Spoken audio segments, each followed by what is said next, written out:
Stroke के बाद आपकी जो रिस्ट की मूवमेंट है वो बहुत ज़्यादा इफ़ेक्ट होती है। उसके अंदर आपको चीज़ों को पकड़ने और मोड़ने और चीज़ों को उठाने में डिफ़िकल्टी आती है। Welcome to our YouTube channel.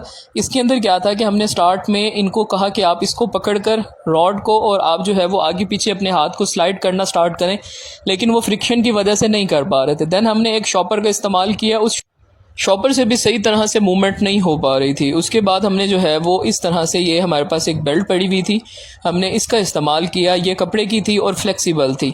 इससे क्या था कि इसको पकड़कर इनकी थोड़ी सी ज़रा बाजू की मूवमेंट होना स्टार्ट हुई। बेसिकली स्ट्रोक पेशेंट के एक एक मसल सेगमेंट पे, एक एक जॉइंट रेंज पर हमें काम करना होता है। उसके अंदर क्या है कि अब हमने इनकी कलाई को, पहले तो हमने इनकी सुपीनेशन प्रोनेशन मूवमेंट की तरफ इनको लेकर आए। अब हमने इनको कहा कि आप इसको पकड़कर और इसको आगे पीछे करें। इससे क्या है कि इनका ग्रास्प यानी कि किसी चीज़ को पकड़ने का रिफ्लेक्स बेहतर होता है। बाज़ दफ़ा हमारे रिफ्लेक्सेस वीक हो जाते हैं, जिसकी वजह से हम चीज़ों को उस तरह से नहीं कर पाते। तो इसमें क्या है कि हमने इनको कहा कि आप इसको हाथ को आगे लेकर जाएं और साथ में जो है वो आप अपनी मूवमेंट भी करें, लेकिन उसमें थोड़ी सी ज़रा भी इनको स्टार्ट में डिफ़िकल्टी आ रही थी।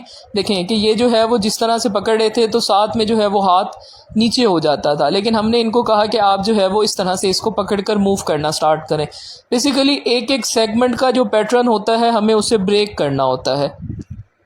अब मैंने इनकी जो है वो ग्रिप पर फोकस किया है कि इनकी ग्रिप और इनके बाजू की मूवमेंट नॉर्मल हो जाए, लाइक आप आराम से किसी चीज़ को पकड़ सकें, आराम से उठा सकें।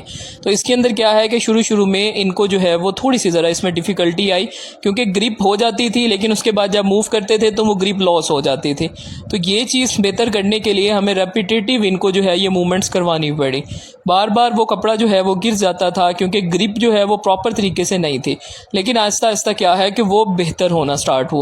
अब आप देखें कि ये जो है इसको आराम से कर रहे हैं। अभी हमने इनको कहा कि आप जस्ट इसको अपनी रेंज में, यानी कि जहाँ तक कर सकते हैं वहाँ तक इसको मोबाइल करें। इसमें देखें रिस्ट की मूवमेंट भी हो रही है, इनकी जो बाजू है वो भी फ्लेक्स और एक्सटेंड हो रही है, यानी कि उसकी भी मूवमेंट हो रही है, इनकी कोनी भी बेहतर हो रही है। इसके साथ हमने इनको कहा कि आप जो है वो हल्की हल्की सी इसको रोटेशन भी दें, मीन के अपना हाथ घुमाएं भी सही और इसको सीधा भी करें। इससे क्या है कि एक तो ग्रिप बेहतर होती है, दूसरा आपकी रेंज ऑफ मोशन यानी कि आपका जो बाजू का इस्तेमाल है वो बेहतर होता है। यह एक्सरसाइज बहुत ज़्यादा इफेक्टिव है अगर आप स्ट्रोक पेशेंट हैं और आपका बाजू एक पैटर्न में रुक जाता है, क्योंकि इनका भी पैटर्न ब्रेक करने में हमें बहुत मेहनत दरकार थी, क्योंकि बाजू जो है वो खास किस्म का अंदर की तरफ वाला पैटर्न जो है वो बना कर रखा होता है।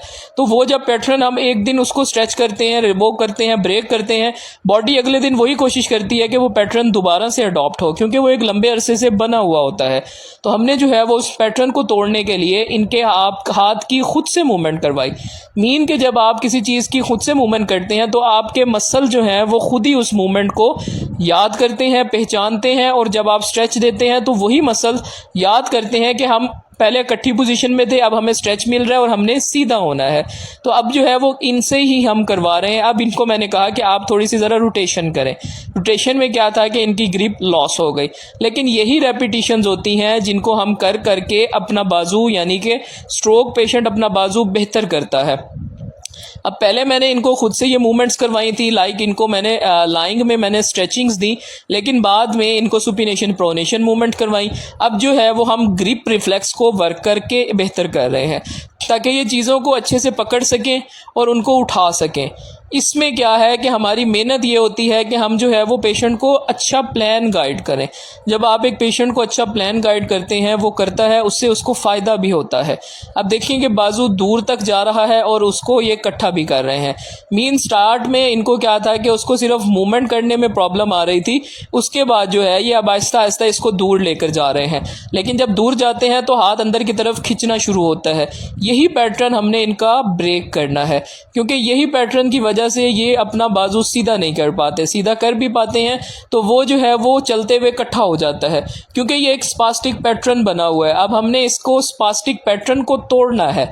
उसको तोड़ने के लिए हमें इनकी ये एक्सरसाइज जो है वो डिज़ाइन की। इसके अंदर हमने जो है वो इनको इस तरह से कहा कि आप इसको पहले अपने पास अपनी रेंज में रहकर इसको मूव करें।